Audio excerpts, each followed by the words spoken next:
بچوں کی حفاظت کرتے ہیں. اصلی حفاظت کرنے والا کون ہے؟ اللہ رب العالمین. لیکن یہ ظاہر میں ماں باپ اپنے بچوں کی حفاظت کرتے ہیں. چوتھی چیز، اللہ تعالی رحمان اور رحیم ہے، اور یہ صفت اللہ رب العالمین نے ماں باپ میں بھی رکھی. اپنے بچوں پر رحم کرتے ہیں. اگر کوئی غلطی بھی کر جائے اس کو تھوڑا روک کریں گے، ڈانٹیں گے، لیکن رحم نہیں کرتے. اپنے بچوں کو ختم نہیں کرتے کہ مار دیں گے. کبھی سنا ہے کہ بچے نے کبھی گھر میں کوئی چیز توڑ دی ہو تو باپ نے اس کو جان سے مار دیا؟ ایسا نہیں ہوتا. اور جو باپ تھپڑ لگاتا ہے، ماں بیٹے کو تھپڑ لگاتی ہے، وہ بھی اس میں بھی اللہ کی رحمت ہوتی ہے.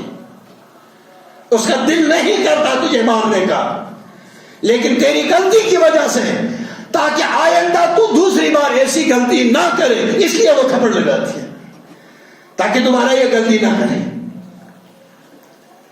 پانچویں، اللہ تعالیٰ معاف کرنے والا ہے، اور یہ صفت اللہ رب العالمین نے ماں باپ میں بھی رکھی ہے.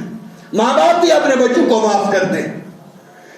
غلطی کرتے ہیں، تھپڑ لگاتے ہیں، ڈانٹتے ہیں، لیکن معاف کر دیتے ہیں.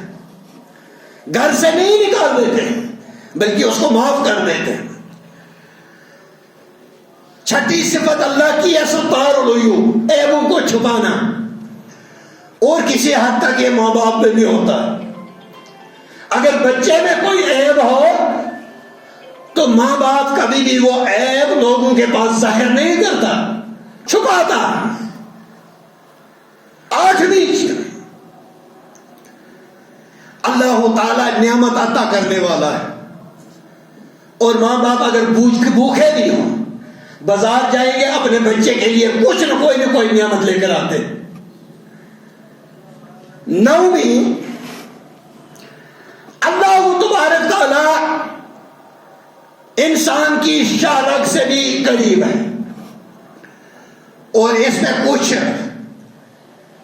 حساب سے ماں باپ بھی اپنے بچوں کے زیادہ قریب ہوتے، ان کی ہر تکلیف کو سمجھ جاتے ہیں.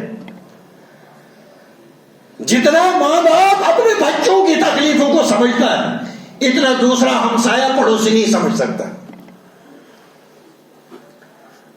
اللہ رب العالمین نے نبی کائنات صلی اللہ علیہ وسلم کو رحمت بنا کر بھیجا، اور جس بھی موضوع پر آپ بولو گے وہ محمد رسول اللہ صلی اللہ علیہ وسلم کی عظمت.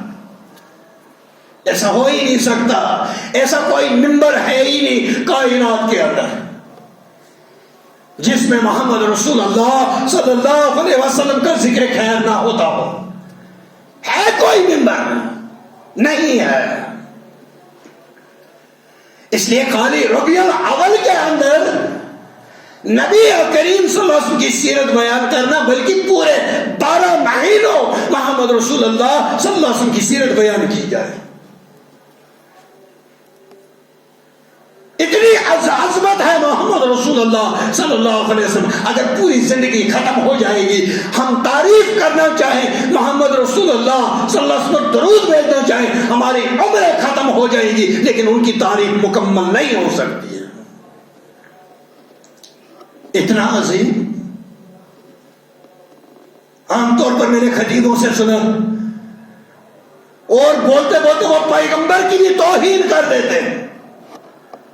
ایک مولوی صاحب ایک بار ایک تقریر کر رہا تھا، بولا حضرت ایوب علیہ السلام کو نعوذ باللہ من غضبہ ان کے جسم پر کیڑے پڑ گئے. اللہ رب العالمین اپنے نبیوں کو ایسی بیماری نہیں دیتا جو اگر عوام کے باپ کو ہو جائے. کیا کوئی آدمی یہ بول سکتا ہے کہ اگر اس کو کوئی یہ بول دے تیرے باپ کو کیڑے پڑے تھے وہ اس کو قتل کر دے گا؟ تجھے شرم نہیں آتی؟ اللہ نے اس کو بیمار کر دیا، لیکن ایسی بیماری جس کو لوگ نفرت کریں، ایسی بیماری اپنے پیغمبروں کو نہیں ڈالتا. آزمائش ہوتی ہے. حضرت ایوب علیہ السلام کو اللہ رب العالمین نے آزمایا، حضرت ابراہیم علیہ السلام کو آزمایا، حضرت محمد رسول اللہ صلی اللہ علیہ وسلم کو آزمایا. لیکن ایسی بیماری نہیں ڈالتا جس کی وجہ سے تحقیر ہو جائے. اگر میں کسی سے یہ کہوں، کوئی آدمی اگر کسی کے نوز میں اللہ تعالیٰ بچائے کسی کے باپ کو یا بھائی کو ایسی بیماری لگ جائے، کیڑے پڑ جائیں، تو جب اس کو ہمسایہ لوگ گمانڈی آئیں گے، پڑوسی آئیں گے، ان سے اس کو چھپائے گا تاکہ یہ کل مجھے تانا نہ دے. تو اللہ کے نبی کے لیے ایسے الفاظ آپ استعمال کرو، یہ تو شرم کی بات ہے. اس لیے جو بھی خطیب ہو اس کو پہلے تولنا چاہیے پھر بولنا چاہیے میں کیا بول رہا ہوں اور کس کی شان بیان کر رہا ہوں. حضرت ابو ہریرہ رضی اللہ تعالیٰ راوی حدیث مبارک کے نبی کریم صلی اللہ علیہ وسلم سے سوال کیا، یا رسول اللہ صلی اللہ علیہ وسلم، قال یا رسول اللہ صلی اللہ علیہ وسلم، من احق الناس بالصحبتی، لوگوں میں سے سب سے زیادہ حق مجھے کس کا ہے؟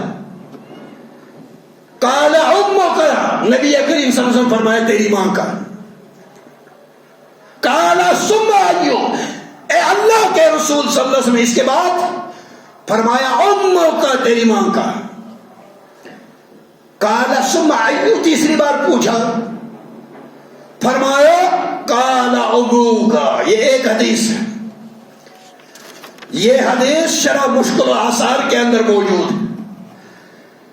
اس میں 2 درجے اس حدیث کے اندر، یعنی کہ اگر محبت کے 100 حصے کیے جائیں اس میں سے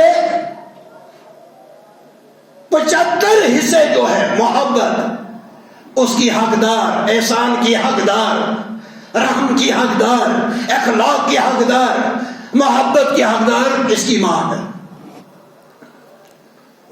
اور باقی بچے 25. اس حدیث کے مطابق 66%، اگر ہم 100% کا 66% کی حقدار ماں ہے، اور 33% جو ہے 33% ماں کا حق یا باپ کا حق ہے. لیکن دوسری حدیث آداب المفرد میں کے اندر حضرت ابو ہریرہ رضی اللہ تعالیٰ عنہ اس حدیث کے بھی راوی، یا رسول اللہ صلی اللہ علیہ وسلم مجھے کس کا سب سے زیادہ حق ہے، میں کس کے ساتھ زیادہ احسان کروں؟ تو نبی کریم صلی اللہ علیہ وسلم فرمایا وہ امک، تیری ماں کے ساتھ. ثم ایو، یا رسول اللہ صلی اللہ علیہ وسلم اس کے بعد فرمایا امک، تیری ماں کے ساتھ. ماں کے ساتھ اچھا سلوک کر رہا.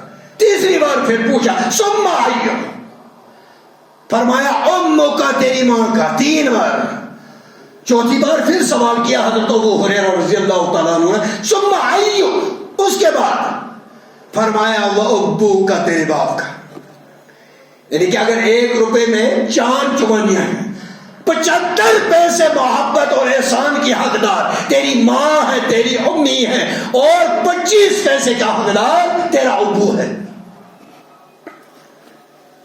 بحثیت عورت، بحثیت ماں، اس کا مقام بلند کیا کس نے کیا؟ اس شریعت نے جس شریعت کو لے کر حضرت نبی کریم صلی اللہ علیہ وسلم آئے. اور شریعت کیا ہے؟ جس شریعت کو نافذ کرنے والے محمد رسول اللہ صلی اللہ علیہ وسلم فرمایا 75% ماں محبت اور احسان کی حقدار تیری ماں ہے، اور 25% تیرا ابو ہے، تیرا باپ ہے. اپنے ماں باپ کی بد دعا نہیں دینا، اس کو تو رد ہونے کا کوئی سوال ہی نہیں ہے. جب ماں باپ بد دعا کرے اپنے بچے کے لیے، ماں تو کرتی رہتی ہے لیکن وہ دل سے نہیں کرتی ہے. جس دن دل سے اس نے بد دعا کر دی اس دن تیری خیر نہیں. اور یہ یاد رکھنا، باپ کو کبھی تنگ نہیں کرنا. یہ جب بھی بد دعا کرتا ہے یہ دل سے کرتا ہے. باپ کا دل آسانی سے ٹوٹتا نہیں ہے، اور جب ٹوٹتا ہے پھر وہ ایک دم بد دعا دیتا ہے، لیکن ماں کا دل جب ٹوٹتا بھی ہے پھر بھی بد دعا دل سے نہیں دیتی ہے، زبان سے دیتی ہے۔ اور آپ دیکھ لیجئے امت مسلم